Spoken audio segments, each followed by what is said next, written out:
नमस्ते बच्चों। आज हम लोग जो बात करने वाले हैं वो एक कॉमन सा प्रॉब्लम सारे बच्चों के साथ होता है कि एग्जाम में क्वेश्चंस जल्दी जल्दी नहीं बन रहे होते हैं या कई बार ऐसा आता है कि क्वेश्चंस हम लोग सॉल्व नहीं कर पाते। ठीक है, उन सब बातों पे अब हम लोग बात करेंगे कि एग्जाम में क्वेश्चंस को कैसे इफेक्टिवली हम लोग सॉल्व करेंगे। ठीक है, आइए तो पहले तो हमें ये जानना जरूरी है कि एग्जाम में हमारा क्वेश्चन किस टाइप का आने वाला है। ठीक है, तो क्वेश्चंस जनरली तीन प्रकार के होते हैं हमारे पास। एक जो कि टेक्स्ट बेस्ड क्वेश्चंस होते हैं जहां पर और काफी सिंपल भी क्वेश्चंस होते हैं ये। ठीक है, अगर डिफिकल्ट क्वेश्चंस की इसमें भी डिफिकल्ट क्वेश्चंस होते हैं बट उसके हम लोग जनरल बात करें तो सिंपल क्वेश्चंस होते हैं ये। बायोलॉजी के कैटेगरी के सवाल है। बायो में जनरली आपकी जो सवाल है 1 लाइन या 2 लाइन में आपने जो भी पढ़ा स्टेटमेंट बेस्ड सवाल होता है। अगर पता है तो आया, नहीं पता है तो नहीं आया। इनऑर्गेनिक का सवाल होता है जिसको आपको पता है तो आप बड़े जल्दी से उसे टिक करके आ सकते हैं, नहीं पता है तो आपसे छूट जाएगा।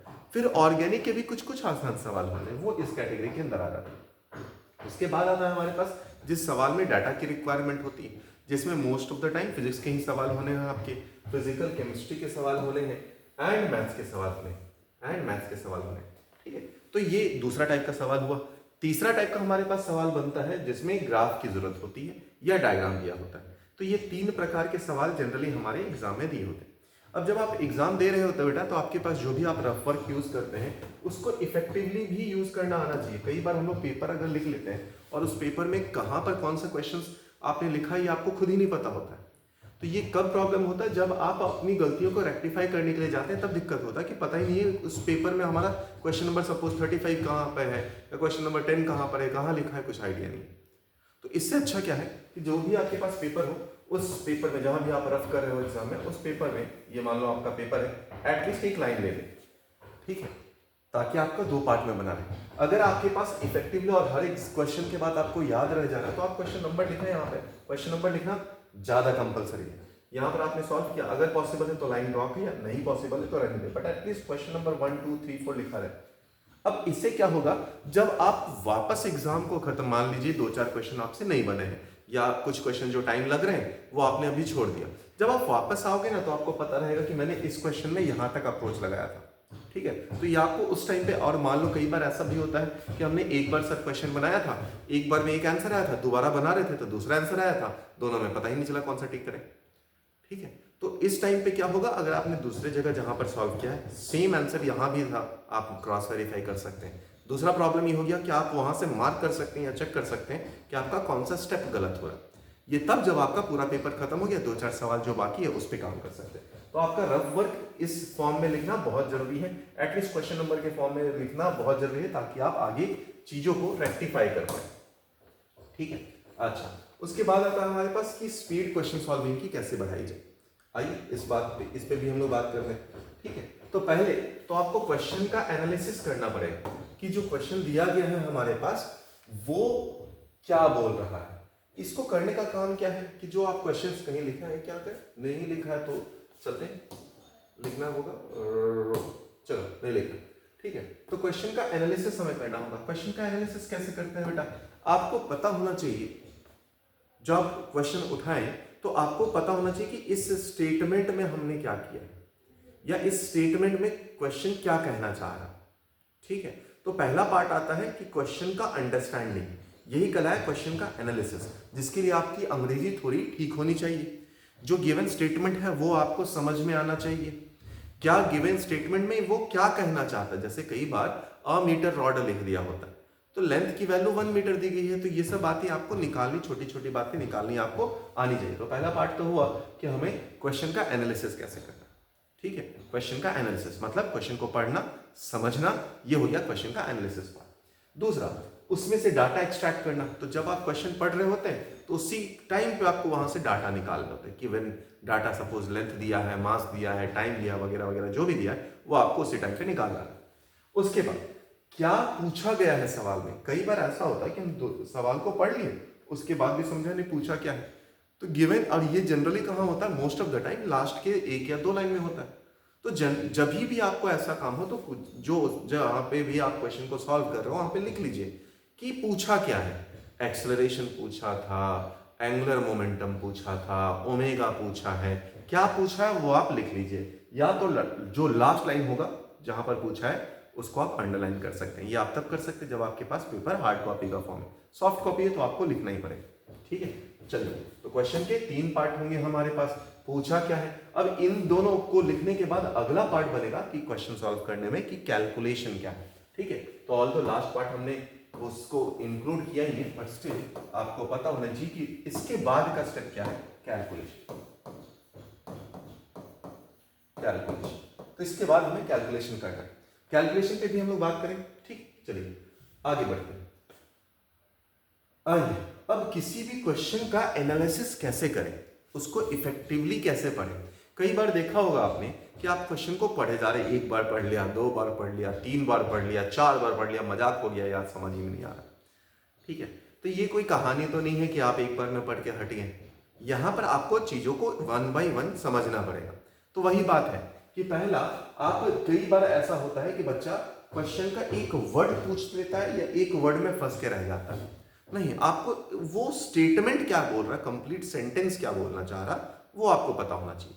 तो क्वेश्चन को लाइन बाय लाइन पढ़े, ठीक है। जहां पे फुल स्टॉप आया वहां पे रुके, एक लाइन कंप्लीट करें अपना, और उस लाइन में क्या क्या बातें बोली गई हैं उसको साइड बाय साइड लिखें। तो पहला तो काम वही हुआ कि आप लाइन बाय लाइन पढ़ें, किसी भी एक सेंटेंस पे फोकस करें, वर्ड पे फोकस ना करें, ठीक है। जब आप क्वेश्चन को पढ़ रहे हैं तो साथ ही साथ आपको डाटा भी लिखने आना चाहिए।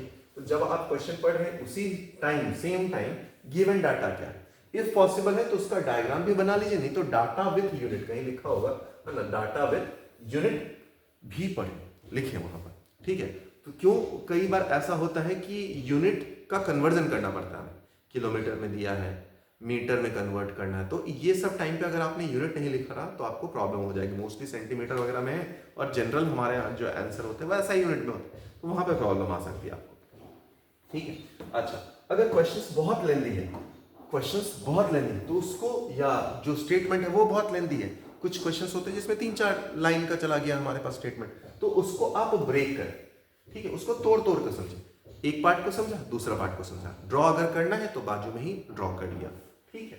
अच्छा, लास्ट लाइन जैसे कि बोला था मैंने कि क्या पूछा है वो आपको पता होना चाहिए, और वो वहां पर लिखा होना चाहिए कि आप क्वेश्चन में पूछा क्या गया है। तो पहला बात क्या आया हमारे पास कि लाइन बाय लाइन पढ़ना है क्वेश्चन को, ये हमारा मेन पार्ट है ना, कि क्वेश्चन को लाइन बाय लाइन पढ़ना है, आपको एक सेंटेंस पे फोकस करना है, वर्ड पे फोकस करने की जरूरत नहीं है। दूसरा, जैसे आपको ये बात पता चल गया, अगर सेम लाइन में कोई डाटा दिया हुआ तो आप नीचे में डाटा गिवन डैट लिख लीजिए, विथ यूनिट लिखें, अगर पॉसिबल है तो उसका डायग्राम भी साथ साथ बनाते चलें, क्योंकि कई सारे सवाल हैं जहां पर डायग्राम की हमें जरूरत पड़ती है, ठीक है। जब ये सारे काम हो गए तो लास्ट में हमें पूछा क्या गया, व्हाट इज आस्क्ड, ये हमें देखना पड़ेगा, ठीक है। तो आपको ये बात लिखना है, पॉसिबल हो तो कौन सा फॉर्मूला यूज हुआ वो भी यहाँ पर या यूज होने वाला है। मान लो एंगुलर मोमेंटम आया, तो एंगुलर मोमेंटम अगर पूछा गया सवाल में, तो एंगुलर मोमेंटम से रिलेटेड 3 सवाल, जो 2-3 फॉर्मूले हैं वो हमारे पास आने चाहिए, कि आई ओमेगा है, एम वी आर है, ये हमें पता होना चाहिए, ठीक है। चलिए आइए, अब क्वेश्चन को सॉल्व कैसे करना है बेटा, तो पहले तो चेक करें वही कि पूछा क्या गया, सबसे इंपॉर्टेंट बात है, इसलिए 2-2 बार लिखा गया कि पूछा क्या गया है, इसको अंडरलाइन कर लीजिए। अच्छा, अब उसमें समझे कि ये जो हमने क्वेश्चन पूछा गया है या फॉर्मूला कौन सा यूज होने वाला, अगर हम लोग एक बार लिख ले तो ठीक है, नहीं तो रिलेट करके देखें कि क्या मल्टीपल कंसेप्ट यहाँ पर यूज हुए। फॉर एग्जाम्पल, मान लीजिए हमें एक पूछा गया कि भाई यहाँ पर एक आइस था जिसका ब्लॉक था कुछ, इस ब्लॉक का मास मान लो 10 kg के बराबर था, कोफिशिएंट ऑफ द फ्रिक्शन दे रखा है हमारे पास, इसको आपने ड्रैग किया है बाय अ डिस्टेंस x, तो आपसे बोला है कितना आइस मेल्ट हुआ। अब देखो यहाँ पर जो कंसेप्ट हम लोग लगाएंगे कि 2 कंसेप्ट लगने वाले हैं। पहले तो पता होना चाहिए आपको फोर्स कौन सा लग रहा है, फोर्स के कारण वर्क कौन सा हो रहा है, वर्क हीट के बराबर हो रहा है, तो हमारे पास पता होना चाहिए म्यू टाइम्स ऑफ नॉर्मल है which is capital M into G के बराबर, और कितना अमाउंट ऑफ आइस मेल्ट हुआ है into latent heat of fusion के बराबर। अब कई बार ऐसा होता है बेटा कि लेटेंट हीट ऑफ फ्यूजन हम लोग डायरेक्टली 80 कैलोरी लिखकर चले जाएंगे, गलत बात फिर से हो जाएगी। बार बार क्या बोला था, यूनिट बहुत इंपॉर्टेंट है, यहाँ पर यूनिट ऐसा ही नहीं चल रहा, तो आपको कैलोरी में नहीं कैलोरी पर ग्राम को कन्वर्ट कर देना होगा, तो आपको 4200 से मल्टीप्लाई करके आगे बढ़ना होगा, ठीक है। तो मल्टीपल कंसेप्ट अगर यूज हो रहे तो वो बात हमें पता होना चाहिए, ठीक। अच्छा, अगर क्वेश्चन में कभी भी डायग्राम कंटेंट है या ग्राफ दिया है, तो जब आप क्वेश्चंस पढ़ रहे होते हैं उसी टाइम पे आप साइमल्टेनियसली क्या होता है उस डायग्राम पे मार्क कर सकते हैं, या मान लो ऑनलाइन का पेपर है तो आप साइड में डायग्राम बना सकते हैं। वहां पर जो जो डाटा दिया गया, सपोज हाइट दिया है फ्लूइड के केसेस में अगर, और वेलोसिटी वगैरह निकालना है तो आप वो काम वहां से कर सकते हैं। ठीक है, तो डायग्राम साइड बाय साइड भी बनाया अगर हो तो आपके लिए ज्यादा है। अगर क्वेश्चन में ही डायग्राम दिया तो उसी टाइम पे देख लीजिए, आप अपने रफ डायग्राम में उसको चेंज कर सकते हैं।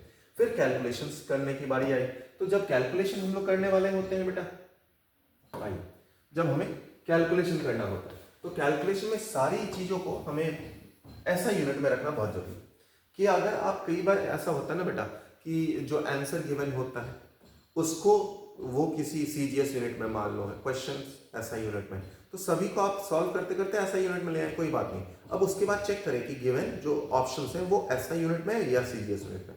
अगर ऐसा यूनिट में है तो बहुत ही बढ़िया, सीजीएस में है तो कन्वर्ट कर लीजिए। ठीक है, दूसरा जब आप कैलकुलेशन करते हैं तो कई बार आप कुछ गलतियां कर सकते हैं, जैसे कि इनइक्वालिटीज में गलतियां आप कर सकते हो।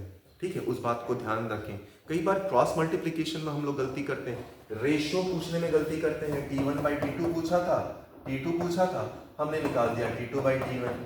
ठीक है, तो यहाँ पर गलतियां हो सकती है, रेशियोज लेने में गलती हो सकती है। कई बार आपको इंटीग्रेशन में गलती होता है। ठीक है, साइन का इंटीग्रेशन हम लोग कई बार गलती करते हैं, जो साइन के साथ कांस्टेंट टर्म अगर कोई लगा हुआ है तो वहां पे इंटीग्रेशन में गलती कर देते हैं। तो कैलकुलेशन मिस्टेक अगर आपको पता हो ना, और ये बहुत बड़ी मिस्टेक है। ठीक है, तो कैलकुलेशन मिस्टेक को आपको पता करने का पहला काम क्या होता है, जो आपको स्टार्टिंग में बोला था, एक पेज है जो आपका रफ डायग्राम, वहां पर क्वेश्चंस नंबर के साथ प्रोसीड करें। जब आप घर पे जाकर रीचेक कर रहे होते हैं तब ये आपको काम करेगा, उस टाइम पे फिर आपका काम हो जाएगा, तब आप रेक्टिफाई कर पाएंगे कि मेरा गलती कौन सा है। ठीक है, तो चलिए आज के लिए इतने, मिलते हैं अगले वीडियो में, तब तक के लिए बाय बाय, टेक केयर, धन्यवाद।